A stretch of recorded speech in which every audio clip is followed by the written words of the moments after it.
Weekend review time here on Fantasy NBA today. Happy Friday to you all. We've made it to the end of the third to last week of the NBA season. We are really coming down the chute now. A lot of leagues are done. Many finish up in a couple of days. Many more finish up in a week after that. And a week after that, we're all done. Aww. Sad face. I am personally not ready. Not ready for it to be over. I had a blast this year. It's always easier when picks go better. Obviously, this is a more successful year. Not that the nice thing about having sort of this old man squad level of appeal is that you very rarely have disaster years unless every old dude gets hurt, which kind of happened 2-3 seasons back. There was a year where like Jimmy Butler, Paul George, and two other old guys were all going near the turn, and they were all just hurt the whole damn year. Maybe it was the season after COVID. That was a tough year to have an old man squad. But otherwise, 9 out of the last 10 years, basically, you go old dudes and you have a really safe floor, and you often just get like nice quality hits. Well, this year we got some bigger ones, which has been really nice. The guys like Kawhi, Anthony Davis, just wildly outperforming their ADP out of the old man, James Harden, the old man zone. So it's been a fun year, and I don't want it to end, but I can't stop the passage of time. Try though I might. So we gear up for an off season.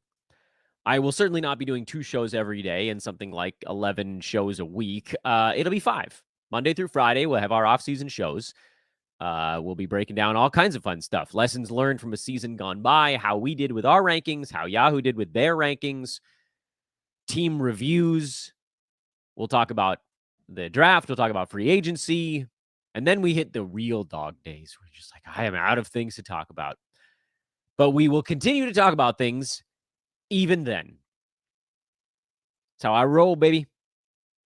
That's how we do it here on Fantasy NBA today. And that is why I humbly ask you here at the front end to please subscribe to Fantasy NBA today. And if you could, and I take my phone out here just to make sure I know exactly what I'm telling everybody to do, please go into the podcast app on your mobile device and hit the search button. Even if you're already listening to us right now, search for Fantasy NBA, and then Fantasy NBA Today should probably pop up as one of the suggested choices there. And you click on it, and then you click on the show name, not one of the episodes. You click on the show name, which should be the first result, and scroll down, not all the way to the bottom, but most of the way to the bottom. And that's where you can do ratings and reviews. And I haven't really hammered you guys for them that much this year because, I don't know, I had other things on my mind. I wanted subscribers on our YouTube page. There's too many things I'm trying to keep straight. How many promo craps can I do?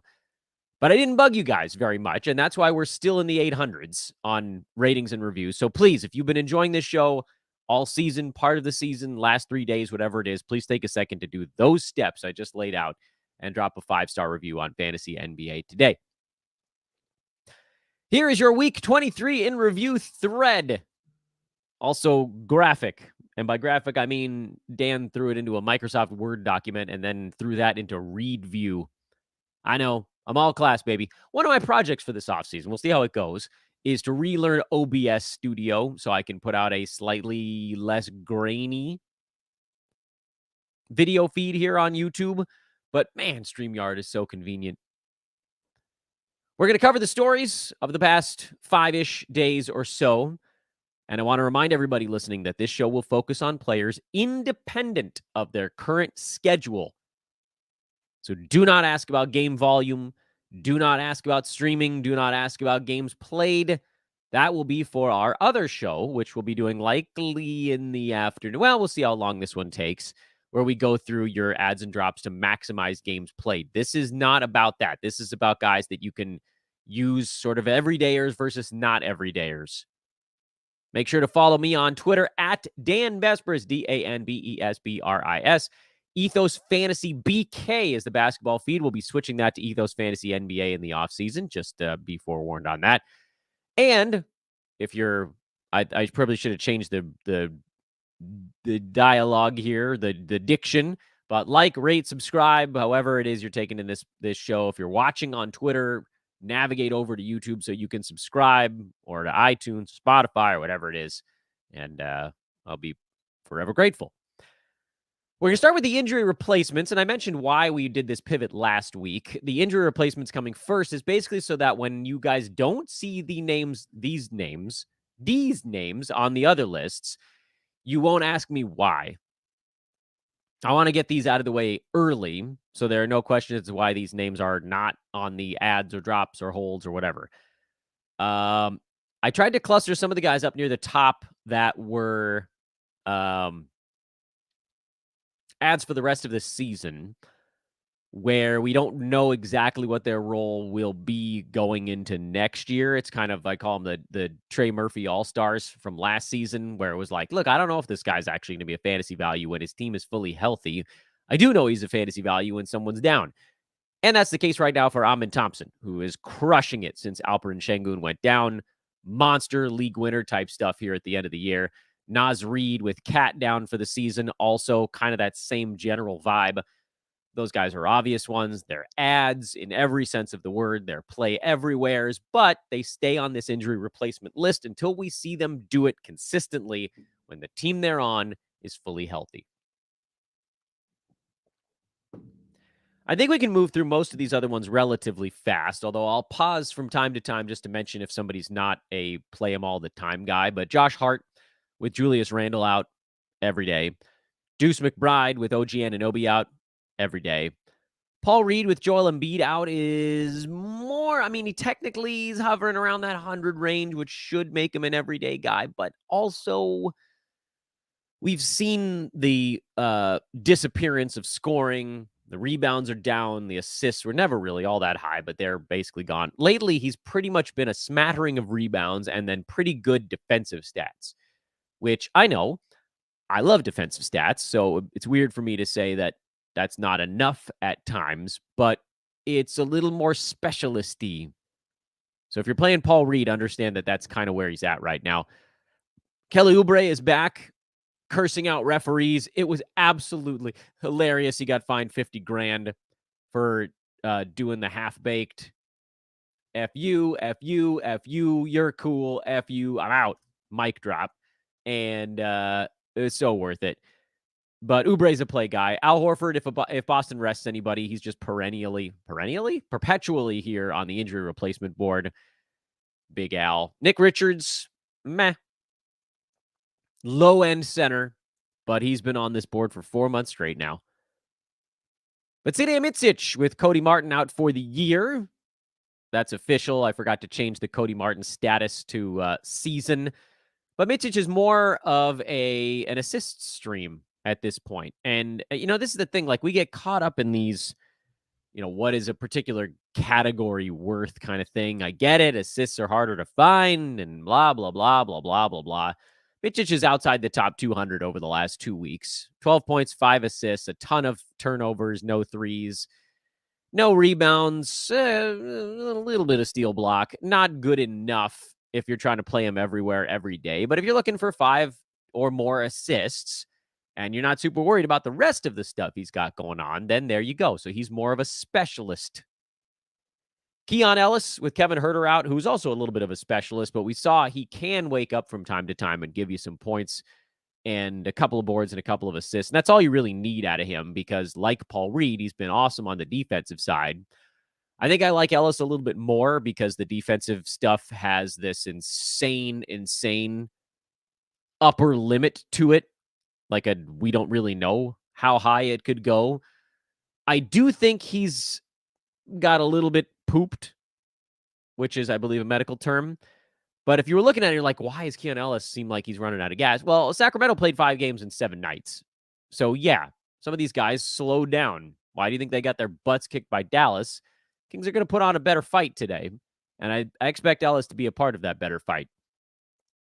Slow-mo Kyle Anderson with Karl Anthony Towns out is, again, I think he's also falls a bit more into that specialist department, at least in my eyes. You know, last 2 weeks, I think for Slow-Mo, he is playable over that stretch. We're talking about like an everydayer, top 75 range, 10, 5, and 5.5 with 2.5 defensive stats. It's hard to see the defensive stats staying quite that high. It's hard to see. Well, I guess the other stuff, the assists at 5.5 is probably a little bit on the high side, but it's really about the defensive stats. 2.5 of them is probably going to come down. He probably falls back towards the edge of the top 100, which makes him a guy you can play everywhere. But again, when with guys in that 100 to 150 range, you really need to be looking at what stats they're good and bad at. That's what those range guys are for this time of year. In November, you just play him. A guy ranked around 100, you just play him in November because he's going to give you a little bit of a bunch of things and maybe not as much of the other things, but you can't fall behind in games played in November. And a guy that gives you enough stuff where the math basically equates that he's a play, then you do it. But this time of year, if it's like, well, okay, what if I don't need steals? Then Slow-Mo becomes only semi-valuable. What if I don't need assists or steals? Well, there's no point to play him at that juncture. So you know your team better than I do.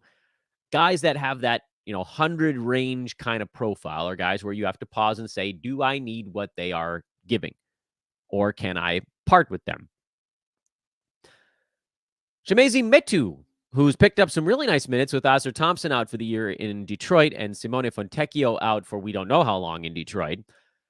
I remain somewhat skeptical that Metu is going to play 30 some odd minutes every day, but he's definitely been the best option there lately. And I like his ability to get a few points and some nice rebounds and steals and blocks and doing it on good percentages. There's something there, but I am a little bit hesitant to drop him into a roto lineup without knowing for sure that he's going to get the minutes. If you see he's starting, talking about Metu, then I coin flip it. I really don't want to spend my games cap on a guy who's not going to perform right now. Delano Banton and Toumani Camara. Camara's actually out for Portland, so I probably should have thrown an asterisk on his name. But with Simons and Ayton and Sharp and Brogdon and the Wicked Witch and Sasquatch and the Tooth Fairy, everybody's out for Portland right now. Ban's taking 20 shots a ball game, which, bad efficiency be damned. If you're just out there 37 minutes and taking every shot, you're going to have fantasy value unless you're full Russell Westbrook in the percentages, which he's not. He's not good in them, but he's not, Russ Tankia level. And then Camara, when he's in, has, a little bit of a better fantasy game than Banton does. He's not going to shoot as often, so that caps him out a tad, but those two guys are playable when they're in and everybody else is out. Josh Giddey is your relatively safe SGA replacement. He's got his big fantasy game holes, but he's going to shoot enough and pass enough and rebound enough where he probably overwhelms those. And then I expect Anthony Davis back for this ball game at Indiana for the Lakers, but they're not going to push these guys. The Lakers, I think, are pretty well resigned to the fact that they are in the play-in tournament. The push now for LA would be to try to get into the 7-8 pocket instead of the 9-10. And, they can't really afford to lose any games against teams that are not significantly better than them. And Indiana is not one of those teams. And if you look at the Lakers' upcoming schedule, they've got basically 5 games in a row coming back from Milwaukee or after Milwaukee, which they won, mind you. But Memphis, Indiana, Brooklyn, Toronto, Washington, Indiana, far and away the best team in that bunch. This is an opportunity for the Lakers to gain ground on the Kings and the Suns. Kings have a tougher schedule by all accounts. They have Utah in there. That's a gimme. But Dallas, the Clippers, the Knicks, the Celtics are the other games coming up for Sacramento. And then we know the Suns, we've talked about it before, they have the toughest schedule in the NBA. They won in Denver, but now they've got the Thunder, although without SGA, so that's helpful for them. Pelicans, Cavs, Wolves, Pelicans again, Clippers twice, Kings and Wolves. There's just no easy game for the Suns. So the Lakers are eyeing, I would think, the 8 seed so that they have kind of 2 chances at the playoffs, meaning will they push their guys? I know LeBron was like, look, I'm not going to push myself. I can't worry about seeding. But the difference between 1 and done versus 2 and done is enormous. So I'd be pretty surprised if Anthony Davis didn't play tonight. But if he doesn't play, that's the big preface to Rui Hachimura and Jackson Hayes are guys that you should throw into your lineup. See, I got there.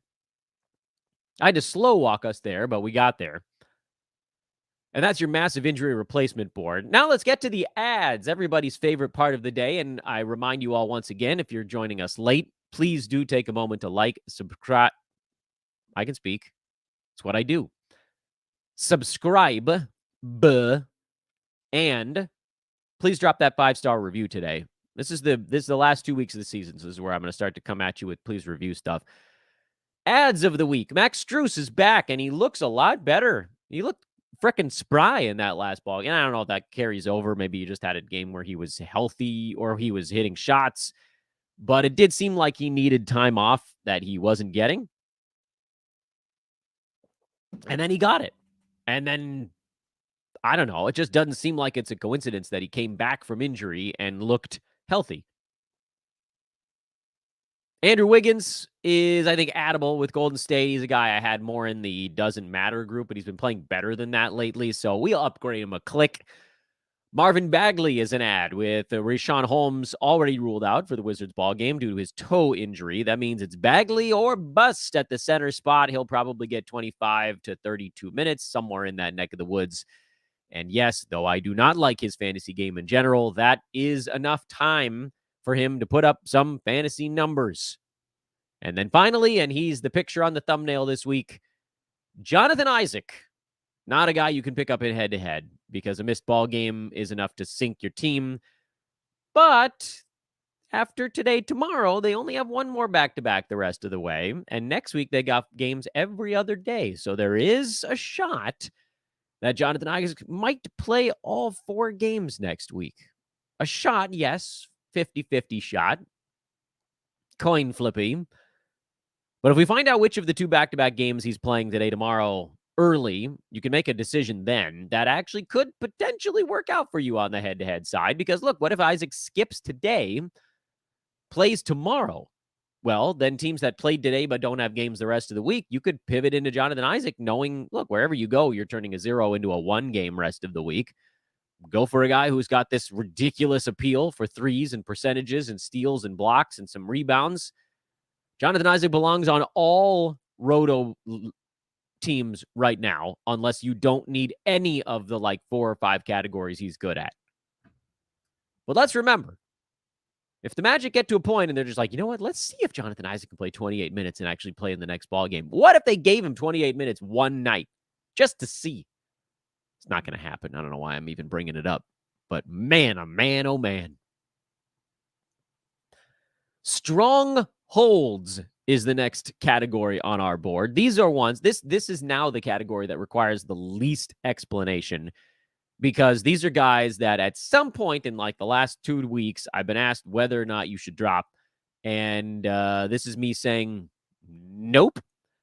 Denny Avdia, who has some pretty good efficiency issues, actually. And this is why I was hesitant to draft him at the beginning of the year. He's number 136 on the season. Last 2 weeks, he's number 150, but it's largely because he's going way under on his free throw shooting over that small sample size. He's had a couple of games where he's just been absolute dog doo at the foul line.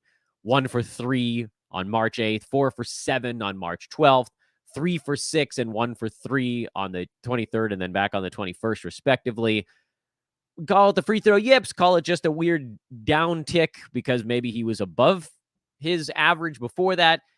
If you wipe that out over the last 2 weeks, Avdia goes from being sort of not playable to very playable. And you can't just wipe it out. That's not fair because it happened. But understanding that that's not the norm for him, I think is really important because it's small sample size. What are we looking at? Last 2 to 3 weeks, he's played in 7 or 8 ball games. He's averaging 19 and 10. with 3 to 4 assists, a steal, a three-pointer, 54% from the field, but he's shooting like 55% at the foul line over that stretch, which is terrible. But also, that's not sustainable. We talk a lot about what is and is not sustainable for a player. Under 60% free throw shooting for Avdia, not a sustainable number. So if he continues to score 19 points and grab 11 rebounds and give you 4 assists, and not a lot of defensive stats, but hit a three-pointer or two, and hopefully like 1 to 1.2 combined defensive stats, and the free throw number gets back where it belongs, near 72, 73, well, then he goes from being number 150 to more like, number 60. It's a big jump right now because of what has unfortunately become kind of a high volume, terrible foul shooting over the last 2 to 3 weeks. But that's it. As he follows up saying, I don't really need to talk about these players by giving a needlessly long explanation. Trey Mann in Charlotte is playing relatively well right now. He belongs on rosters. Gary Trent Jr. and Kelly Olynyk. Again, this is not a show talking about schedules. I know they're in a bad scheduling spot, but those two guys belong on rosters. I wish Olynyk would stop with the 4 turnovers a game BS going on lately, because that is artificially depressing his value, because the other stuff is pretty damn good. 12, 6, and 6 with a steal, 0.6 blocks, but 4 turnovers a game. Woo, Kelly, get it together, dude. I know you got to force it when your teammates all kind of stink, which tank in Toronto. Walker Kessler, there are going to be some people that are dropping him. You should probably pick him up because he's actually getting most games, 23-ish or more minutes. That's good enough. Trey Jones is on a little bit of a cold snap, but he'd been very good for about a month and a half straight, and the assists buttress any drop-off in his value. TJ McConnell is just rolling these days, and then Trace Jackson Davis, who got a giant ball game because Draymond Green got ejected, but, he's another guy where, well, the difference between Trace Jackson Davis and Denny Avdia is that Avdia is going to shoot 70-something% at the foul line at the end of the day. Jackson Davis is probably going to stay in the 50s. So that's not a thing where you can be like, well, hey, maybe this will level off. It is leveled off. He's a bad foul shooter, Jackson Davis. But if you need those big man stats, then he is a stronghold. And let's pivot into the soft holds, because I think these ones probably require just an extra minute or two of our time. Jonas Valanciunas, who really looked like a drop the game before when he played 10 minutes, but then actually came out yesterday and was a factor. A magical twist. He had 2 turnovers. They were both on illegal screens, if you're wondering how that happened. 17 and 10, a steal, a block, a three-pointer on positive percentages. That's the Valanciunas that we were looking for, and it only took him 23 minutes to get there. This remains a hard one for me because I don't have Valanciunas anywhere. So to try to put myself in your shoes, I'm doing my damn best. And I think that's why he's a soft hold, because on any given night, he could just get his 20-something minutes again. Bucks are a big team. They play fast sporadically, but when they're in a half court, they play strong ball. And so I think that's part of the reason that New Orleans wanted Valanciunas out there, was someone to just bang into people, especially because their other guys weren't really hitting shots. So they just needed somebody to go get an easy bucket around the rim besides Zion. The Zion versus Giannis free throw off in this ball game was gross. Oof. Zion won it at 63% on high volume. Giannis 46% on high volume. Yucky. DeAndre Hunter. Thank goodness he had a better ball game, because I was having trouble convincing you guys that you had to hang on. He went 0 for 3 at the free throw line. I can't possibly figure out what the hell happened there. But 21 and 13 with 5 3-pointers. The free throw thing is obviously not something that's going to be a long-term problem. But, there's enough for him to do with Trae Young out, and with Jalen Johnson out, and with Sadiq Bey out. Team's missing a lot of dudes. GG Jackson is the softest hold recommendation I can possibly offer to you, and it's largely because he's going to be good at scoring, and scoring is extraordinarily hard to find on a waiver wire. There just aren't that many guys that are going to give you between 15 and 22 points on average, And he's probably going to be there because he's taking typically 13 to 19 shots a ball game. Problem is, when they're not going in, he doesn't do anything else. He has 4 steals over the last 3 weeks combined. 3 of them came in one outlier ball game. He doesn't pass all that much. 3-1-0, 4-0, 3-3, 2-0. Those are the assist numbers. He'll rebound a little bit. He'll get you like 4 to 5 rebounds a game. But it's mostly threes and points on pretty good free throw percent and terrible field goal percent. And so if you catch him on the wrong 2 or 3 game span, which is basically what just happened for GG, his rank falls like a boulder in the ocean. He's back near the edge of the top 300 over the last week because he's shooting a medium volume 35% from the field, and he doesn't do anything besides score. So very soft hold. If you don't need points, abandon ship now. If you do, okay. Santi Aldama, not that dissimilar, although at least he's able to sort of, push his value up from the cellar by getting some blocks, some steals, some boards, things like that. So even over the last week where he hasn't been able to knock down any shots, he's still inside the top 50 because he's at 2.4 defensive stats, 8+ rebounds, 2+ assists out of the power forward spot. He's hitting 2 3-pointers a game out of the power forward spot, and he hasn't turned the ball over in a week, basically. So Aldama is a soft hold, but an easier call, I think, than someone like Jackson, just because of what he can do in a few different spots. Grizzlies had a bad schedule to end this week, so he may end up on some waiver wires, but their schedule gets good again next week. So Aldama's a guy you could pick up on, tomorrow and then just hold for 8 days if you wanted to, or longer. Then they go off for 2 days, and then they got another back-to-back after that. So you can really hold the Grizzlies, any player on the Grizz, starting tomorrow through the end of the year. Because what's that? 16 days. They got 9 games over 16 days. It's not great, but it ain't bad. And if you wait 2 days, then you get 8 games over 14 days, which I think that'll play. Jalen Suggs, what is it? Is it 1 or 2 bad ball games in a row? It's hard for me to keep everything in my head without a browser tab open. I think it's 2 bad ones in a row, although he played 36 minutes in one of them. Really, the most recent game was the only one where you're like, oh no, what the hell happened there? Let's give him another 1 or 2. He'd been playing pretty well before that. When he runs cold, it really cools off quick. I feel like he still is one of those guys that kind of sees the finish line. And so then you get that push forward. He's also in a situation where actually they got a back-to-back starting today. So Suggs is in a pretty damn good spot. They go 10 times over the last 17 days to end the year. So you could just pick him up and ride him out in head-to-head. Roto, I probably bench him. Keontae George, you got to be stat hunting here. Because again, there just isn't a bottom. There's no floor. Number 250 over the last week. Medium volume 31% from the field. At least with Keontae, he gets you assists. So he'll score and he'll pass. You have 2 things you can lean back on. Free throw percent is pretty good. Soft hold for points, assists, and free throw percent on Keontae George. But right now, he's doing so much more damage than good. So if you dropped him, I don't even care. I dropped him in a couple of spots. I don't need those stats all that bad, and I can't afford to lose the other ones. Isaiah Hartenstein is a soft hold. I just don't know what's going to happen with him with Mitchell Robinson slowly working his way back, but it feels like the Knicks have played so well with Hartenstein in there, and Robinson is going to be brought along slowly, that there's probably a little more runway on the iHeart freight train.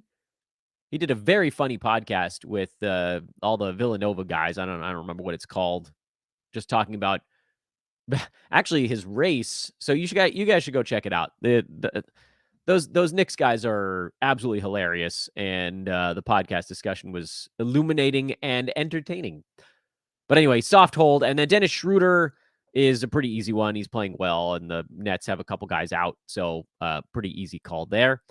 And finally, the I'm scared or nervous or dropping list. 5 names on it. Malik Beasley is an I'm nervous guy or a pre-drop, if you wanted to call it that, with Chris Middleton and Giannis both healthy. But he's hot. So this feels like sort of a weird time to say you must drop. He will be one soon. But he's also on the best 2-game run he's had since mid-February. So over a month. Still, it's hard to know with Beasley. Sometimes these heaters last for 5-6 ball games in a row. Not that he was like freezing cold before that or anything, and he's having a career best year in a lot of ways. Scheduling. I know we said we're not talking about scheduling, but scheduling wise, they're in a good spot. So you could probably hang on a little bit longer, but as soon as he cools off, even the tiniest bit, get the hell out of there. Corey Kispert is probably a guy that I should just drop on the injury replacement board at this juncture. He's a guy who's going to get a bunch of stuff to do when Kyle Kuzma's out. That's what we've seen this year. Definitively, whether he's hot or cold, that's what locks in his consistent value. Aaron Nesmith, he's a drop. Bruce Brown is a drop. Chris Paul is really not more than a specialist at this point. He's number 87 for the year, so I get it. We've got it. Other than the injury, overall this year, it's been fine. But the last week, he's number 240, and he's only playing 21 minutes over that stretch. Shooting poorly, assists are down, steals are down. We're so close to the end of the year that even if you dropped him and suddenly he had like 2 or 3 good games, it's not like you're missing a long run of a proven asset at this point. It's been a perfectly fine year for him, but he's now vanished. And we have to react in the moment to that. So as much as I love Chris Paul's fantasy game, I'm totally fine if you guys want to move on. I don't see any reason why you absolutely positively must hang on to Chris Paul right now. I know that probably freaked you guys out, but I said it out loud and I meant it. The watch list. This is a quick one. Dylan Brooks is on the watch list in case he more consistently takes 14, 15 shots. Jake LaRavia, I don't think he's getting there. John Conchar and Luke Kennard, in case either one of them can actually get and stay healthy for the Grizzlies, because I truly believe that if either one of them gets healthy and stays healthy, and the other one isn't that, then that one that is healthy is the guy that you could probably start every day. Keep an eye on Alexei Pokusevsky. I think you're going to have to see a couple guys, maybe one more at least. Maybe like a Miles Bridges would have to get sat down by the Hornets for Poku to see more than about 22, 23 minutes a game. And we're going to need more than that. But he has a very unique fantasy game, and he looks a little bit like the game is slowing down a tiny bit for Poku. And then Mitchell Robinson is a watch list, or if you really wanted to, you could roto stash him. But again, there's 2 weeks left in the season, so I don't know how long you can hang on to a guy before it becomes, just a little bit silly. Quick look at the chat room. I do see a number of posts there. So hello, everybody. Happy Friday to the 4 of you that basically are saying hello at the beginning. And then a you're welcome to those that are thanking. Any surprise sit-outs for tonight from Fari Gutierrez? None yet. None yet. Cade and Jaden Ivey were present at shoot-around, so I'm going to assume they're in for Detroit. Donovan Mitchell was at shoot-around for Cleveland. He was targeting a return to the lineup tonight, so that's seems like it's going to happen. Ochai Agbaji has already been ruled out for Toronto. Marcus Sasser downgraded to questionable with an illness for Detroit, but I mean, you weren't playing his, but anyway. And Karis LeVert just got downgraded to questionable due to a sore wrist, but with Donovan Mitchell back, he wasn't a guy you were playing either. So in terms of the news of the morning, not much. Not much. Is Damian Lillard a top 10 pick next year? No. And I don't think he was a top 10 pick this year.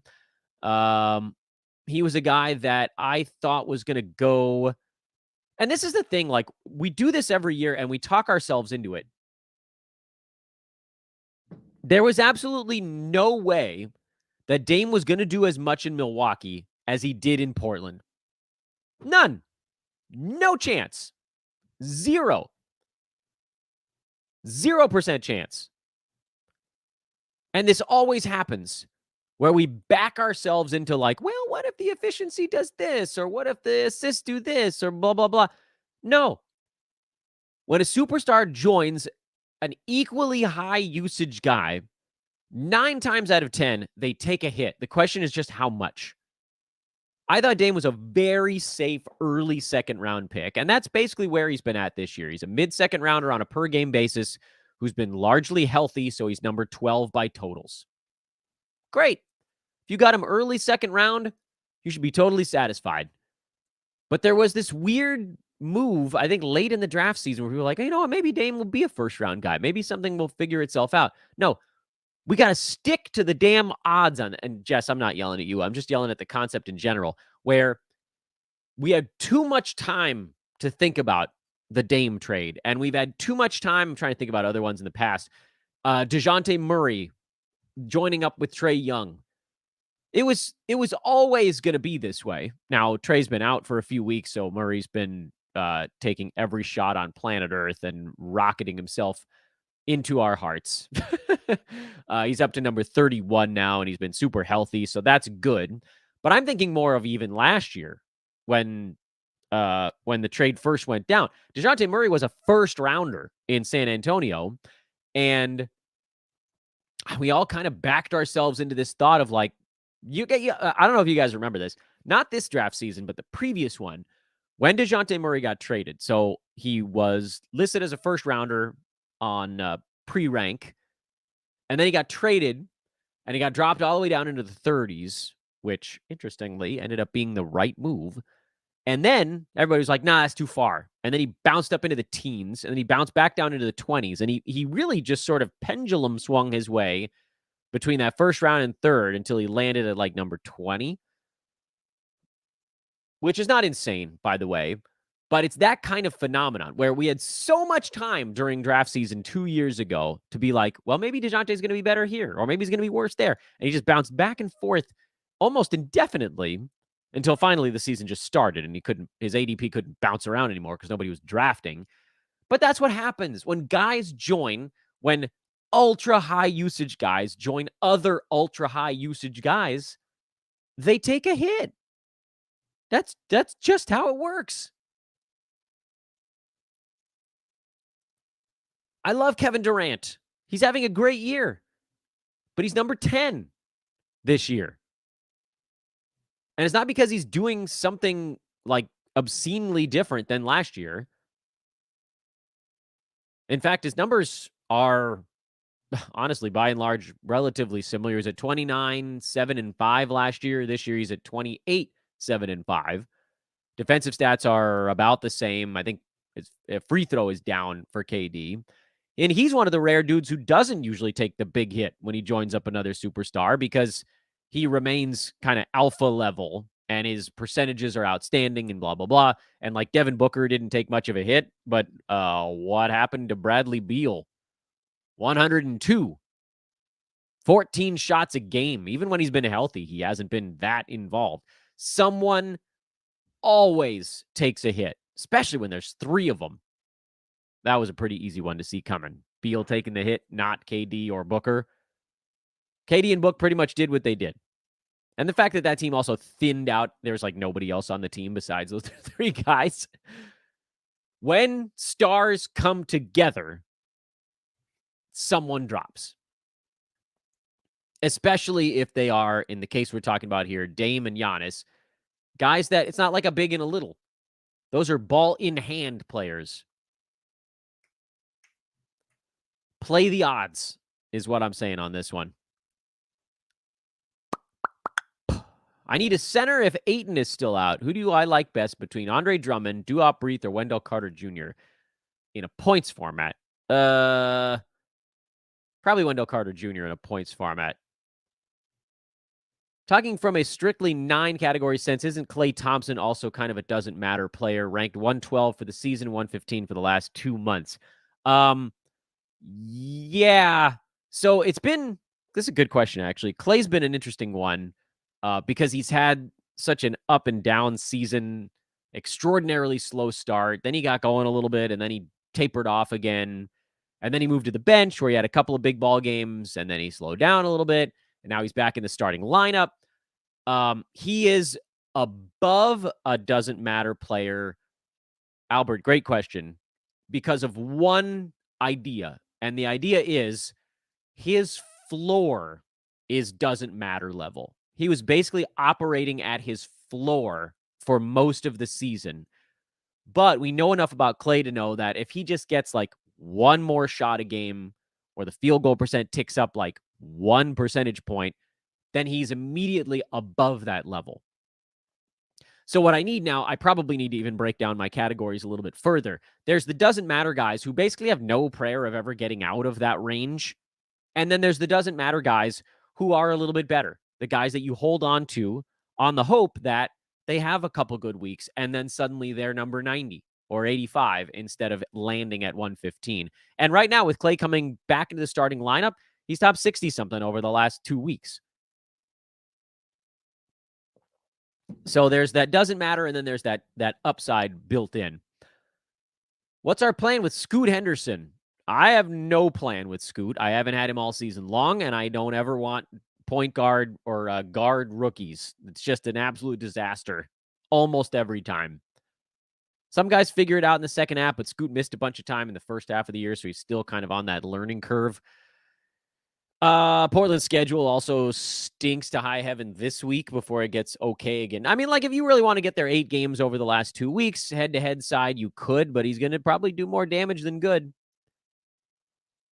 I got Halliburton in 3 of my 5 teams. I got him at pick 6 or 7, which I thought were steals back then. Where do you think he'll go next year? I think he'll go in that same range because he was awesome until he got hurt, and he just hasn't been the same guy since. He's still number 11 on a per-game basis overall. But you've seen the field goal percent drop. You've seen the steals drop. You've seen the scoring drop. I personally don't think Halliburton ever really got fully healthy again. So he'll go mid-first round again next year. Do I think OG Anunoby or Santi Aldama are a drop? I talked about Santi already. I don't to say he's trending down after Clark came back, I think might be a bit premature. He was trending down because he just got colder, but he's doing other stuff right now. So I'm holding Santi a little bit longer. He's a soft hold. OG Anunoby, if you're in the playoffs, is a drop because we don't know when he's coming back. If you can stash him, obviously you stash him. And then is Joel Embiid able to come back and play next week? I think the hope is yes. If you've made it this far, you might as well just keep going. You've held him for 7 weeks, and now it's like, oh, he's close. Well, he's doing stuff at practice. I don't know what that means for, what is he going to do? Play 19 minutes? Well, 19 of Embiid is better than 35 of a lot of these dudes. And finally, would you consider streaming if your worst players are Ayo Dosunmu, Jalen Suggs, and Daniel Gafford? Yes, I would stream the Jalen Suggs spot. And that is our weekend review episode. I think I'm going to do the streaming show in a little bit. I think I need to get up and move around. Yeah. Plus, I'd like to wait and see who gets ruled in and ruled out. Maybe we'll get some more injury news over the next 2 to 2.5 hours. And we will do our injury streamer show, our head-to-head whatever, right after my lunch. That'll be the target time. So thank you guys for listening here on the first half of our Friday twofer. I think that schedules should, because it's Easter weekend, and as you guys know, we're a Jewish household. We don't have much going on this weekend, so I think I should be able to do some streaming shows Saturday and Sunday. Stay tuned on those. Like, rate, subscribe, please, if you guys are new this year, if you haven't rated the podcast, I really need those 5 stars. It works wonders for keeping us kind of high on the iTunes board.